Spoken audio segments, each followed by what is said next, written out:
Hey guys, welcome to my new workshop.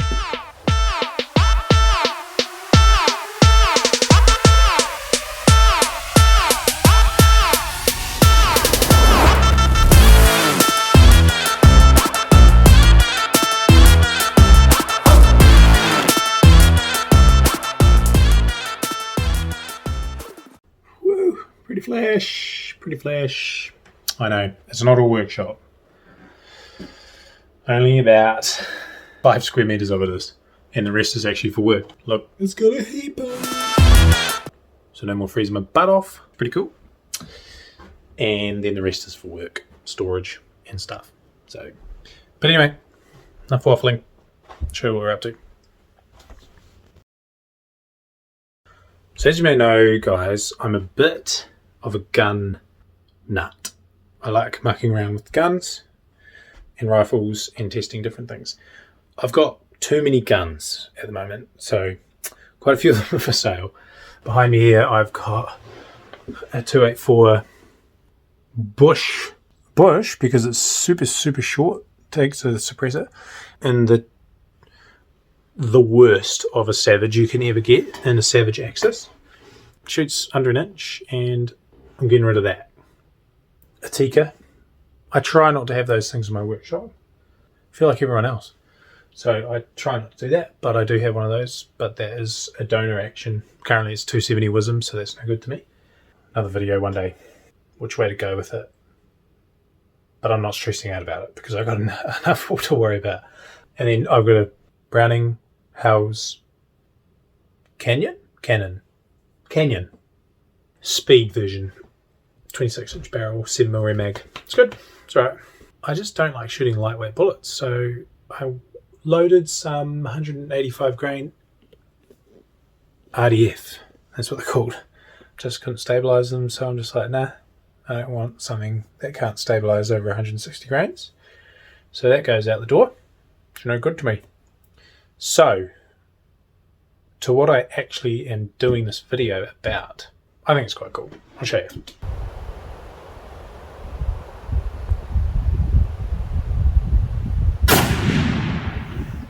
What I've got here is my all-time favorite rifle platform.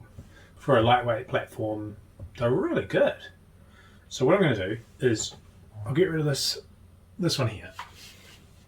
This one here. So if you're a Savage enthusiast, you're in the right place, because so am I.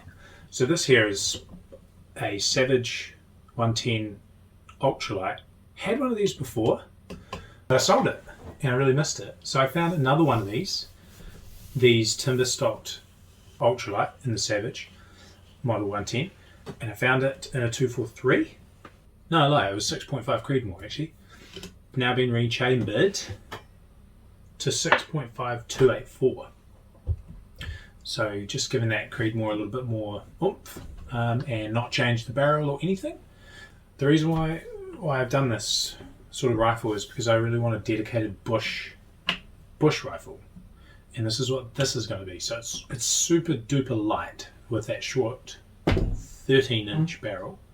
On the range tomorrow is, I've got on my board, I'm hoping to get the 147 ELD-match doing around 2,500 feet per second out of it. So that's out of a 13-inch barrel suppressed. It's got a Nikon Monarch on the top. So that's pretty cool. 6.5 284, 13-inch barrel, bush rig, tight quarters, bush rig, super duper light. The rifle itself weighs 2,465 grams, so that's really light, and it's timber stock. So yeah, that's that one. This is a Savage 110 Ultralight with a proof research carbon wrapped barrel, chambered in 6.5 PRC, so both 6.5s. And I thought quite a lot about this purchase, but this is probably the main reason for this video, is I really like to review this straight out of the box. if you're a Leupold nut, you should know about this scope. I have been looking for one of these for a long time. The new VX5s are so good for their value. Which one would you keep? This versus this. What I like is everything's like, look at this. Look at this. I'll show you what I mean. You pop it, the cap pops up like so, and you can't lose the cap. So that's it. Click, click, click. And yeah, then it's not toolless, but neither is the VX5. And that's it. When you finish, you pop the cap down, and that cap seals in there nicely. Parallax is the same, which is super cool. I think it's a really cool feature. This would be the kind of scope that you could drop in the river and nothing would happen to it, because it's just nothing's exposed or open.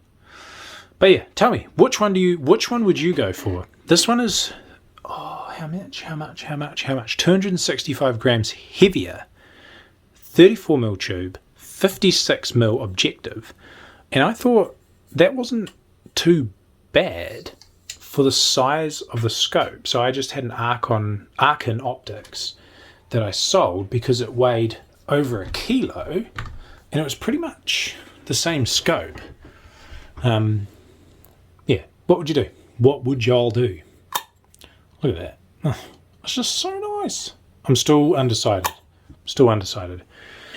VX5, I mean, the CDS ZL2 is just superb, right?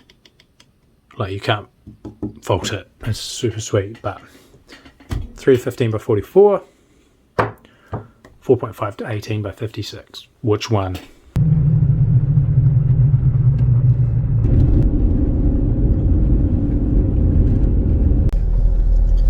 Good morning, guys. Here back at the farm I grew up on. So my parents sold the farm to the neighbours, so I'm still allowed on here to shoot, which is really cool. It's changed a bit.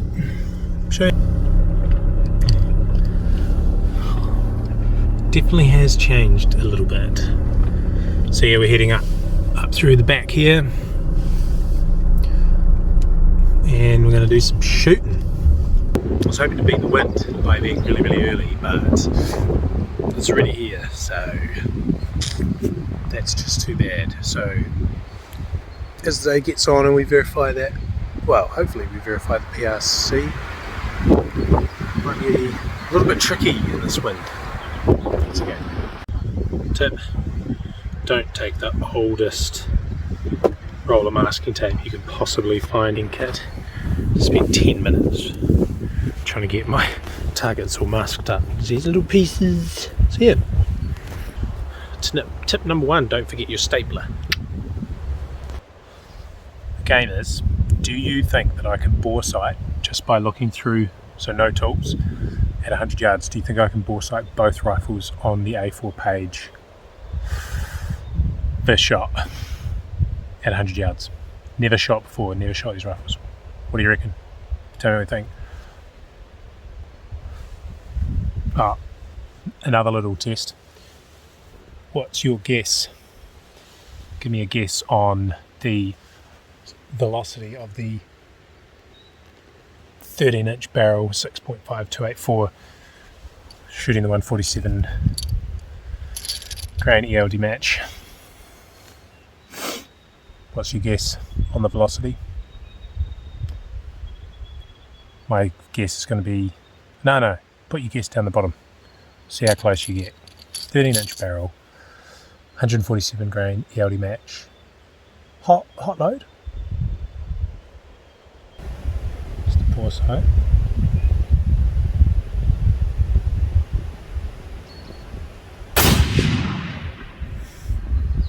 Yeah. No way. 2745. Seems very fast.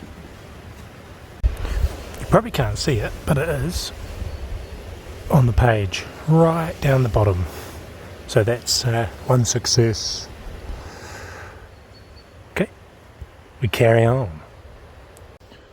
Having a bit of a funny issue. See if I can show you. I just loaded one and then took it out. And I don't know if you can see that, but you can see on the shoulder there, it's on the neck, sorry, there's actually marks all the way around. So I think I actually need to neck turn this brass, because it's not like I can chamber it and then take it out, but it's tight. So that's fine. I just need to remember to do that when I do my other loads. Take, like probably 1/1000 or 2 off, just enough to make that free that neck up right down the base here, because it's just too tight. But so far it's shot those first 2 fouling shots within 1 inch, so I've moved the scope and we'll see how we go. Alright, should be the last one, and then we'll get the other Savage out.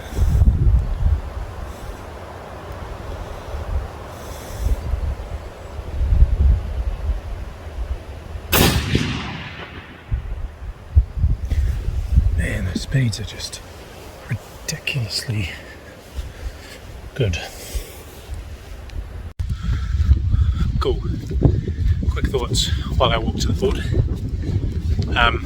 It is a little bit hot for my liking, so I'm actually I'll pull all those other ones apart that I've got, and I don't really care if I get an inch group, that's fine, because it's just a bush 300-yard rifle. So that's cool with me, but it's shooting an average of 2735 feet per second, which is a bit too fast. So some of those cases are bolt lifts getting a bit heavy, so we'll tone it down. But yeah, there you go. So it can be done. So it's sort of zeroed, I get page. So you go, bore sight. Yeah, bore sight, second shot. So I wouldn't expect those, because that's come straight out of the gunsmith with a clean barrel. And then I moved it up and across and shot here, and the barrel's getting pretty hot by then. It's only 13 inches, so I thought I would throw it, which I did. And then I just moved it into the centre-ish, because we're going to pull a grain out of that load anyway and muck around with them, so we're going to change it. So to be continued, but for now, for bush rig, there you go guys, 4 shots, never shot before. She's schmacky do, easily 200-yard rifle at the moment, easy. So anyway, now for the Savage Ultralight. So there you go guys, and this Savage here is, it's not shooting beautifully, but being a little rough with it, so we'll be a bit more pedantic with this one. Well, there you go guys. Right, PRC time, same again guys. Bore sighting straight onto the page. Let me know if you think I can do it. 4 shots to 0 from brand new. Let's have a go. Huh. I used the trigger incorrectly.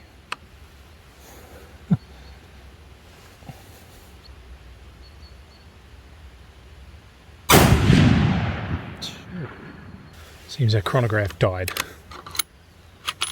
Man. Okay.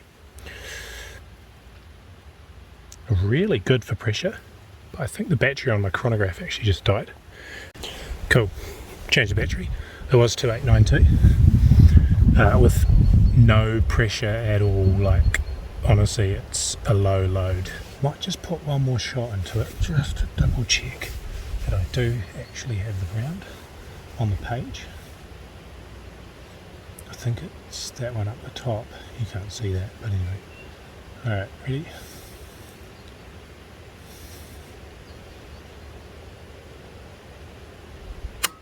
Ah, this trigger sucks. Sorry Savage, but I hate it. I'm going to take the safety thing out of it.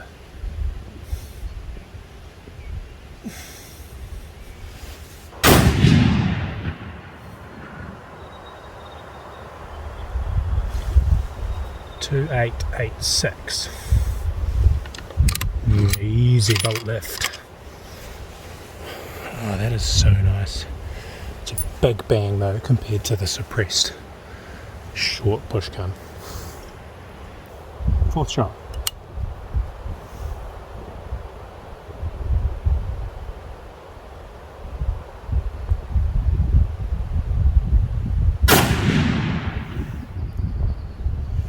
Okay guys, that's lovely, lovely, lovely, lovely. Alright, let's go and have a look. Let the barrel, well, the rifle cool off. Tell me earplugs out there. Okay, thoughts. What are my thoughts? Amazing, man. I gotta say, the barrel, it just doesn't heat up, you know.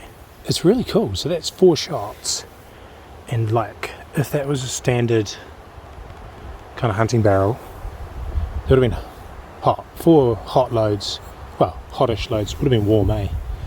So my thoughts I really do like it. I really actually do like it. It definitely, well, that's the caliber, I guess. It definitely feels like a Magnum. The recoil is quite nice. I guess the stock that they have come up with is worked really well, because the recoil feels, it doesn't feel like it recoils. I mean, it's only a 6.5mm, so that's probably something to do with it, but we'll come back and we'll put one more shot into the page, and that will be the test. So I'm running a fairly, you know, finicky bullet, the A-tip, and this is bog stock standard. So we'll go up to the target. Oh no, we'll go to the chronograph first, so you guys can get some real results. Let's review the third shot was 2904. Second shot was 2886. First shot was 2892. So pretty good. High, low, average 2887 with a 153. 31 extremes 37. Well, it's not very good, is it? Mind you, that's from the bore, the first shot as well. There you go. Yeah, really cool. Let's go to the target. The one thing I would say that's a downer for me, it could be me not applying the correct part of my finger to the trigger, but I've lightened that trigger right off, so it's 1.8 pounds, and I guess it works really well, the safety of it. But if you were in a close quarters situation and you bumped that trigger incorrectly, even aiming, the Accutrigger just clicks, and I hate it. So I'm probably going to pull that out, just because I don't want that. Alright, so that's my one warning, is if you lower the poundage on the trigger, be very careful, because it could ruin your hunt. Okay, let's have a look. I'll turn you around. Alright, bore sight. Not quite on the page. Left and right's cool. And then I just shot 2 shots into a group. They're probably over an inch, to be honest. But yeah, and then I moved the scope. The way I do that is I hold the crosshairs here like rock steady, and then click the scope up, click the scope across. It's the best way. So 4 shots, guys. Again, bore sight to 0, 4 shots. It's you don't need to be banging away 20, 30 rounds. And the way I bore sight is just basically it's really windy. It's probably not helping my groups, but whatever. Basically lie behind the gun. Well, there you go. That's a typical Savage. quarter of an MOA. It's not 3 shots, but whatever. Conditions are poor as well. So, well, I hope you enjoyed that. You want to know where to get one of these in New Zealand, because they're quite hard to find, go to Ken at 556 Media. He's a good dude and his pricing's good. But there you go, that's my thoughts on the Savage Ultralight with the Proof Research carbon barrel. I really think, as you see after the 5th shot, it's quarter MOA, I really think that you could pretty much run anything through here. I even think you could run different grain increments of powder and it would probably still shoot under 1/2 inch. So if you're looking for something that's just not a princess rifle like the really lightweight stuff, still light enough to take up high into the into the tops and for sheep hunting and things like that, I would look at it. It's bang for buck. It's really good. Really good. I really like it. Again, my only hunch would be watch that trigger. Once you really lighten that spring up, it doesn't really like it. But then again, hey, if it's me, it's me.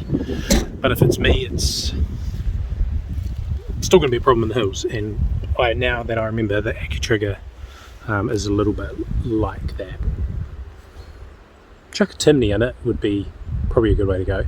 But I'm not going to spend money on that sort of thing, because as long as it goes bang, I don't really care. So yeah, hope you enjoyed it.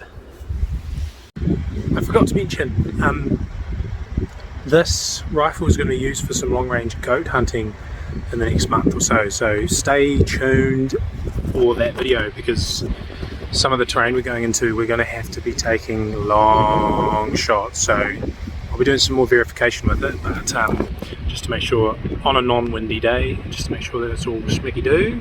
But yeah, stay tuned.